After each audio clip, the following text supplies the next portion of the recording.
o plano original de Deus para nós era que nós tivéssemos uma vida perfeita, vocês não concordam? Deus criou tudo certo, Deus criou tudo sendo bom. Deus criou as árvores, Deus criou os animais, Deus criou toda a beleza que nós temos e podemos ver por aí. Então, a vida tem um potencial para ser muito boa. Mas vocês também concordam comigo que essa mesma vida traz sofrimentos, que essa mesma vida traz destruição, pode trazer repentinamente alguma notícia ruim para as nossas vidas, né? Imaginem, por exemplo, o que está acontecendo agora. Nós estávamos tranquilos, vivendo normalmente, passamos 2020 cheio de esperança, cheio daquelas coisas extraordinárias, pensando, sonhando.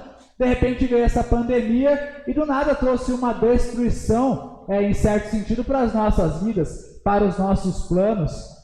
A vida ela pode ser destruída de uma hora para outra devido a dois aspectos.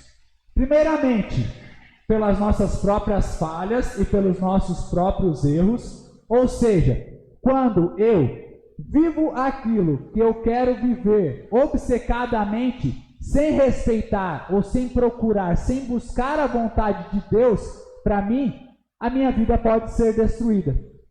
Eu posso sofrer consequências devido ao meu próprio erro, às minhas falhas, aos meus pecados, seja ele no meu casamento, na minha família, no meu relacionamento com os meus filhos, no relacionamento dos meus amigos, no meu trabalho.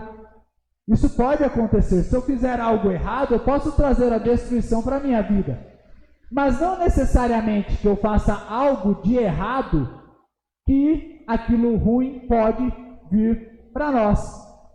Um cristão pode ter problemas na sua vida. Um cristão pode ter uma área da sua vida que esteja completamente destruída. Vejamos o exemplo de Jó. Jó estava todo tranquilo, estava adorando o Senhor, estava sendo abençoado por Deus. De repente, Satanás não ficou feliz com a vida de Jó e quis causar uma destruição na vida do pobre coitado. E assim também pode ser conosco. Porque a vida, por si só, ela já pode trazer destruições. Porque vivemos em um mundo afetado pelo pecado original do homem. Era para termos uma vida perfeita. Mas o homem, com o seu pecado original, Adão, ao comer do fruto proibido, trouxe o sofrimento para todos nós. E nós acabamos sofrendo de uma maneira ou de outra. Crianças podem sofrer. Idosos podem sofrer, todos podem sofrer. E o que nós fazemos então, quando temos a nossa casa bem construída, estamos tudo certo nas nossas vidas ou não, e vemos uma total destruição, uma total bagunça nas nossas vidas? Vamos abrir comigo o Salmo de número 126, que hoje eu gostaria de compartilhar com os irmãos essa passagem, para nós vermos a respeito do que Deus é capaz de fazer. Quando o Senhor restaurou a sorte de Sião, ficamos como quem sonha. Então a nossa boca se encheu de riso e a nossa língua de júbilo. Então entre as nações se dizia: grandes coisas o Senhor tem feito por eles. Com efeito, grandes coisas fez o Senhor por nós. Por isso estamos alegres. Restaura, Senhor, a nossa sorte como as torrentes do Neguebe. Os que com lágrimas semeiam, com júbilo ceifarão. Quem sai andando e chorando, enquanto semeia, voltará com júbilo, trazendo os seus feixes. Amém? O que acontece aqui neste salmo? Este salmo ele precisa ser dividido em 3 partes, de acordo com a vida do salmista. Então aqui nós temos o passado do salmista, ou do povo em que ele vive, o presente dele e o futuro, o que ele anseia, o que ele espera de Deus. Por isso que o título da mensagem de hoje, que eu gostaria de compartilhar com vocês, é o Deus da restauração. Amém? O salmista, ele está falando e ele está cantando a respeito do que Deus faz pela nação do povo de Israel. O que ele faz pela sua nação. E aqui é o seguinte, do versículo 1 ao versículo 3, nós temos o passado do salmista, ou da nação de Israel. O versículo 4 vai falar a respeito do presente, do que ele está vivendo. E os versículos 5 e 6 é o que ele espera, o que ele anseia para o futuro da nação. Tá certo? E aí o que acontece aqui? O passado. Por que ele fala? Quando o Senhor restaurou a sorte de Sião. Em algumas outras traduções, vocês vão ver o seguinte: quando o Senhor trouxe de volta do cativeiro as pessoas que estavam exiladas. É o seguinte, irmãos, nós sabemos que a nação de Israel, ela foi unificada por Davi. Davi foi rei das nações de Israel, né? Porque eles eram divididos entre o reino de Judá e o reino de Israel. Sempre tiveram essa briga. Mas de acordo com Davi, ele conseguiu reinar sobre todas as tribos de Israel, sobre as 12 tribos de Israel. Israel teve a conquista da terra prometida, Davi começou a reinar neste lugar, Salomão, o seu filho, continuou reinando, mas depois de Salomão, por ele ter desviado o seu coração, conforme eu já venho falando há muitas semanas aqui sobre esse contexto todo, a nação se dividiu novamente e ela perdeu a força de uma só nação. Com Salomão, Israel alcançou o seu auge espiritual, o seu auge de riquezas, a sua glória, a sua majestade, a sua magnitude. Só que depois de Salomão, no seu ápice, eles começaram a cair. Eles caíram tanto que o que aconteceu? Teve a divisão. O reino de Israel e o reino de Judá. Tá certo? Com o reino de Israel, tinham os seus reis, o seu rei especificamente. Então, as 10 tribos do norte tinham um rei específico e as outras tribos do sul, as outras 2 tribos do sul, que estavam ali, Benjamim e Judá, eles tinham um outro rei. Então, era dividido o reino de Israel e o reino de Judá. O que acontecia? O reino de Israel, os reis que existiam naquela época, que tiveram vários reis, eles desviaram o coração deles do Senhor. E eles começaram a cometer todos os tipos de atrocidade. Eles faziam idolatria a outros deuses, eles adoravam postes ídolos, enfim, eles faziam todas as coisas que desagradavam ao Senhor. A nação de Judá e o reino de Judá, ela era um pouquinho melhor, porque por ser da dinastia de Davi, ela permanecia com a dinastia de Davi, os reis dali, alguns deles adoraram o Senhor e buscaram a Deus de todo o coração e ajudaram o povo a não se desviar dos caminhos do Senhor. Mas as coisas continuaram acontecendo, no reino de Israel eles continuaram adorando outros deuses, o Senhor ficou irado com o povo de Israel e profetizou contra eles que eles iriam para o exílio, eles iriam para uma outra nação, eles seriam escravos novamente. Ou seja, Deus estava profetizando para eles total destruição para a nação de Israel. Aí o que aconteceu? O Império Assírio, por volta do ano 720, 730, foi e dominou toda aquela região. Onde nós podemos ver isso? Nós podemos ver nos livros dos profetas, nos livros de 1ª e 2ª Reis, 1ª e 2ª Crônicas. Nós veremos toda essa história que eu estou contando para os irmãos.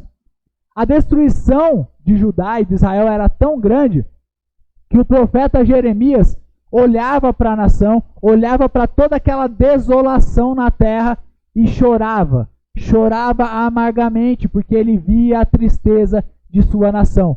Vejam bem, irmãos, a fome era tão grande que as mães negociavam quem daria o seu filho primeiro para comerem naquele dia, porque não tinha comida e elas precisavam dar os seus próprios filhos para poderem se alimentar. Total destruição. Total abandono de Deus. E no exílio da Babilônia, então eles saíram da nação deles e foram para o exílio da Babilônia. Lá eles também não tiveram uma vida fácil. Nós podemos ver no livro de Daniel, por exemplo, que eles tiveram que passar por muitas e muitas dificuldades. Eles não podiam mais adorar a Deus no templo. Eles estavam afastados, o templo estava completamente destruído. Eles estavam em outras nações. E aí que surgiram as sinagogas, porque eles tinham que adorar a Deus onde eles estavam e não mais no templo. o sacrifício ao Senhor não poderia mais ser oferecido. Então, Israel e a nação de Israel, o reino do norte e Judá ao sul, eles estavam completamente longe da alegria. E vejam, irmãos, a nação de Judá viveu nesse exílio babilônico por 70 anos. Imaginem vocês uma escravidão, uma vida de problemas, dificuldades, totalmente afastada do Senhor por 70 anos. Nós estamos vivendo essa pandemia. Vocês acham que é muito tempo já? Vocês já querem se livrar dessa pandemia? Nós estamos somente 1 ano e 2 meses. Somente não, né?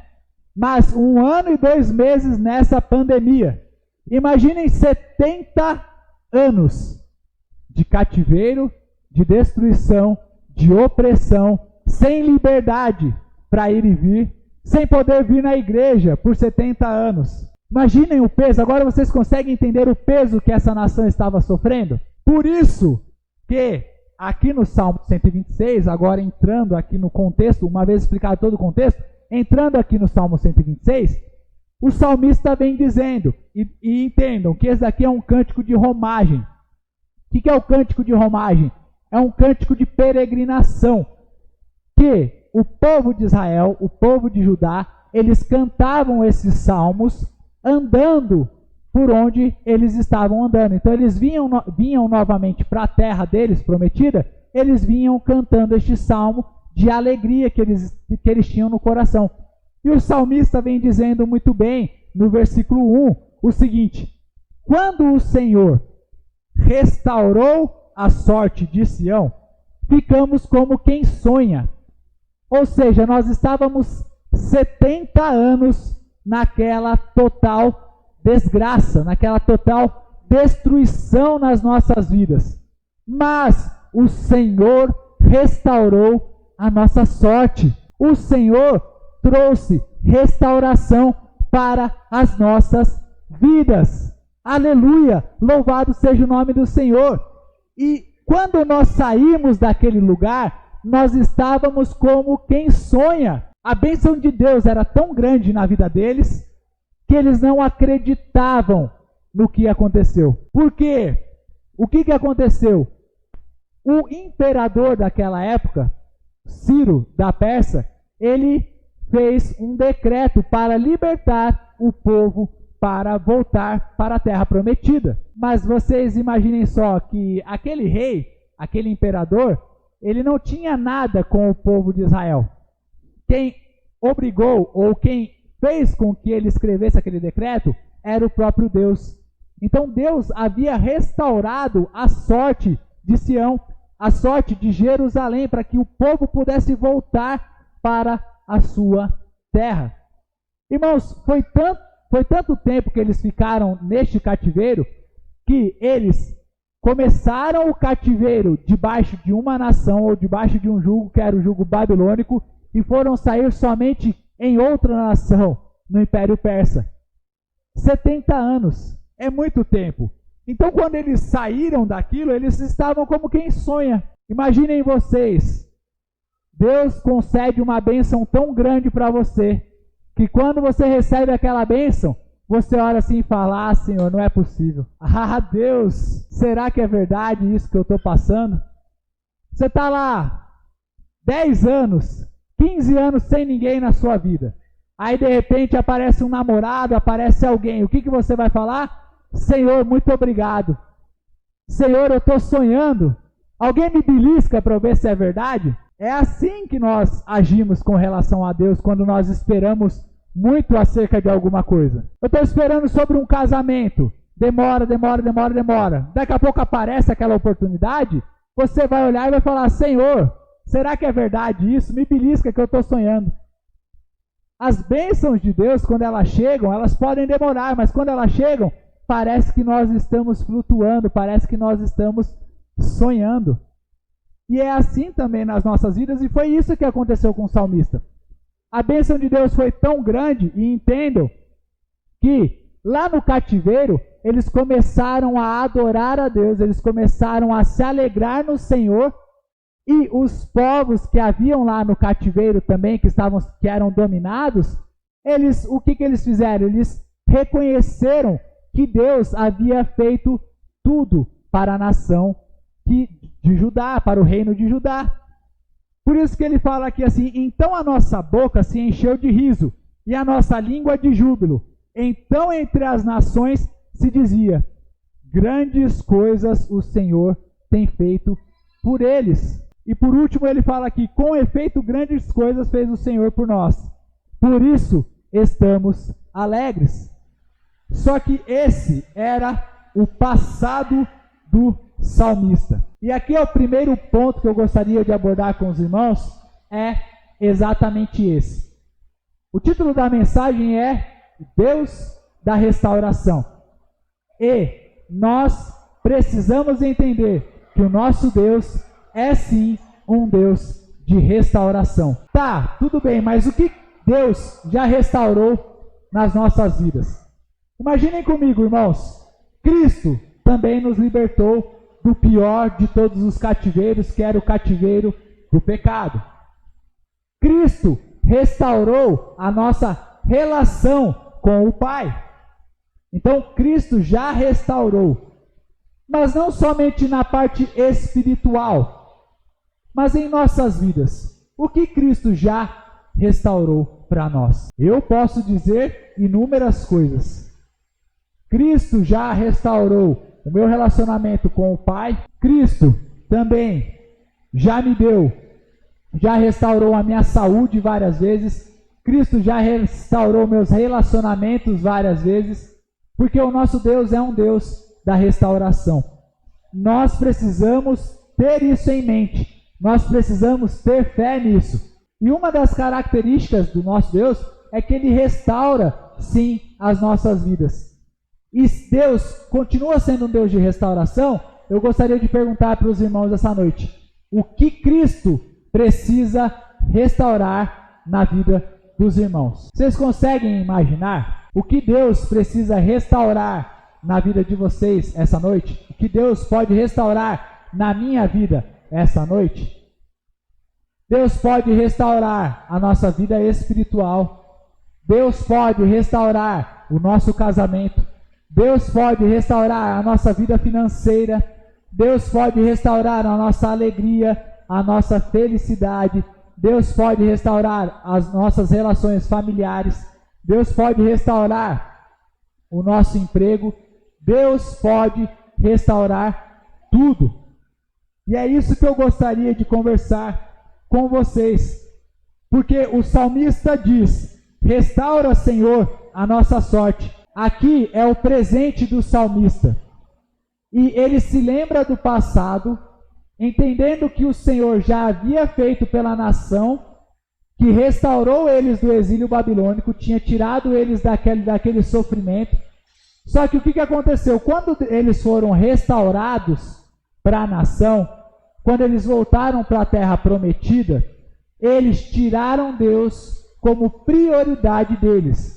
E a restauração que eles sonhavam, que eles imaginavam, não estava acontecendo da maneira que eles tinham sonhado, da maneira que eles tinham imaginado. Então o presente do salmista aqui é um presente no qual ele não se encontra muito feliz e muito alegre, porque ele viu que Deus restaurou a nação, mas não tinha restaurado ainda conforme eles imaginavam e conforme Deus tinha prometido. Porque o povo, ao invés de ter Deus como prioridade e construir o templo novamente, construir os muros da cidade, eles abandonaram Deus. Cada um foi construir a sua casa, cada um deu prioridade aos seus próprios afazeres, e a nação não estava na sua glória prometida. Eles não tinham aquilo que foi prometido para eles. Por isso que ele está olhando aqui e falando assim: Senhor, o Senhor já restaurou a nossa sorte. Restaura novamente a nossa sorte. Restaura da maneira como o Senhor havia prometido lá atrás, porque agora nós estamos passando por uma situação da qual ainda não é tão boa, mas nós acreditamos no que pode vir no futuro. Nós confiamos no Senhor. E Ele tem essa fé, Ele tem esse entendimento de que Deus é um Deus de restauração. Ele sabe do que Deus já havia feito, e Ele sabe do que Deus pode continuar fazendo por aquele povo. E é assim também nas nossas vidas. Deus já restaurou inúmeras coisas por nós. E Ele pode continuar restaurando aquilo que nós precisamos nas nossas vidas. Deus é um Deus de restauração, meus irmãos. E não somente isso. Deus é um Deus de restauração e Deus restaura em abundância. O nosso Deus, Ele não é um Deus pequeno, um Deus falho, um Deus fraco que restaura somente um pouco. Deus, quando faz a obra completa. E o salmista aqui, ele está falando assim: Senhor, restaura, porque eu sei que o Senhor ainda tem a obra completa para nós. Eu sei que o Senhor ainda vai fazer coisas extraordinárias, coisas grandes no nosso meio. E por isso que o salmista ele traz uma ilustração nesse louvor, que é a seguinte ilustração. Ele fala assim, ó: restaura, Senhor, a nossa sorte como as torrentes do Negueb. O que significa essas torrentes do Negueb? É o seguinte, irmãos. O Negueb é um deserto que existe no sul da nação de Israel. É um deserto muito grande. E como vocês sabem, como todo deserto, ele é totalmente seco. Seco, seco, seco, seco. Só existem pedras e mais pedras por qualquer lugar que você olhe. Mas existe um fenômeno que acontece lá em Israel, que são o que? As torrentes do Negueb. O que acontece? Existem montanhas ao redor deste deserto. Existem montanhas próximas a esse deserto do Negueb. E quando chove nessas montanhas, a chuva toda, ela começa a andar por caminhos, formam cachoeiras. Essas cachoeiras fazem rios que levam até o deserto do Negueb. E onde era seco, árido, só poeira, pedras para tudo quanto é lado, começam a ter rios de águas vivas. Água no deserto. Vida no deserto. Restauração no deserto. Se a sua vida está seca, irmão, Deus pode restaurar. Deus pode trazer rios de águas vivas para o seu deserto. Eu não sei em qual área você está vivendo um deserto, uma sequidão, uma tristeza, um sofrimento, uma problemática, uma destruição, mas Deus pode restaurar o seu deserto. Porque a própria Bíblia diz que Jesus Cristo é o rio de águas vivas, é a fonte a jorrar de águas vivas do nosso interior. Irmãos, se vocês pesquisarem na internet, ou se vocês pesquisam na internet, coloquem qualquer dia torrentes do Negueb. É muito lindo ver um lugar completamente seco, completamente árido, e de repente tem lá um rio fluindo, cheio de água, trazendo vida para aquele lugar. Que maravilhoso que é vida! E sabe o que é mais interessante nessa torrente? É que não somente água vem. Depois dessas chuvas, volta o quê? A brotar flores, a brotar pastagens para que os animais se alimentem daqueles pastos que estavam naquilo que era um deserto. Torrentes de água no Negueb. Vida onde era deserto. Porque o nosso Deus é especialista em trazer vida onde só havia morte. O nosso Deus é especialista em trazer água para aqueles que têm sede. O nosso Deus é especialista em trazer alimento para aqueles que têm fome. Se a sua vida espiritual está vazia, irmão, se a sua vida espiritual está seca, em nome de Jesus, em 2021, se Deus quiser, ela vai ser abundante. Se o seu casamento é uma sequidão, em nome de Jesus, ele vai ser abundante. Buscai em primeiro lugar o reino de Deus e a sua justiça, e as demais coisas vos serão acrescentadas. Busquem Jesus. Busque a saída para o deserto que você pode estar vivendo na sua vida. Deus é um Deus de restauração. E quando Deus restaura, Ele restaura em abundância. Por isso que Ele vem falando aqui nos versículos 5 e 6, para nós encerrarmos, o seguinte: os que com lágrimas semeiam, com júbilo ceifarão. Quem sai andando e chorando enquanto semeia, voltará com júbilo, trazendo os seus feixes. O que isso significa? Ele está falando o seguinte: se nós colocarmos a confiança no nosso Deus, Ele vai restaurar as nossas vidas. E ainda que estejamos plantando com lágrimas nos nossos olhos, na hora da colheita, nós iremos colher com alegria. E o que isso significa para as nossas vidas? Está chorando? Continua trabalhando. Está chorando? Continua orando. Continua buscando a Deus. Continua jejuando. Continua lendo a palavra. Porque vai chegar o momento da alegria em nossas vidas novamente. Deus não se esquece de cada uma das nossas lágrimas. Deus não deixa de ouvir nenhuma das nossas orações. O nosso Deus não é um Deus surdo, porque a sua própria palavra nos diz: eu não sou um Deus como aqueles deuses que vocês adoram, ó Israel, que são feitos por mãos de homens, que têm ouvidos, mas não ouvem, que têm olhos, mas não veem. Eu sou um Deus que ouve, eu sou um Deus que vê. Eu vejo o seu sofrimento a cada dia, eu vejo o seu suor a cada dia, eu vejo as suas lágrimas a cada dia. E no momento certo, no momento que eu disser sim, você colherá a restauração na sua vida. Vocês creem nisso, irmãos? Deus restaura as nossas vidas. Nós precisamos continuar plantando, trabalhando, chorando, buscando, tendo calos nas nossas mãos muitas vezes, passando por dificuldades, mas na hora de colhermos, colheremos com abundante alegria. O tempo de Deus pode sim parecer demorado para nós, mas na hora certa, Deus pode nos fazer colher frutos que nós estamos precisando. Então, se o emprego não sai, continua entregando currículo, continua orando, continua estudando, se capacitando, que uma hora ele vem. Se o namoro não sai, continua orando, continua buscando, continua louvando a Deus, que uma hora pode sair. Se o casamento não sai, irmão, continua orando, buscando, louvando a Deus, que uma hora vai sair. Se aquele problema, aquela dificuldade que você tem, não vem a solução, que uma hora vai sair. E que pode trazer abundância no deserto em que nós estamos vivendo. Esse é o nosso Deus.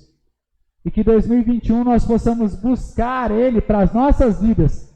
E Deus vai transformar o nosso deserto em torrentes como no Negueb. Amém?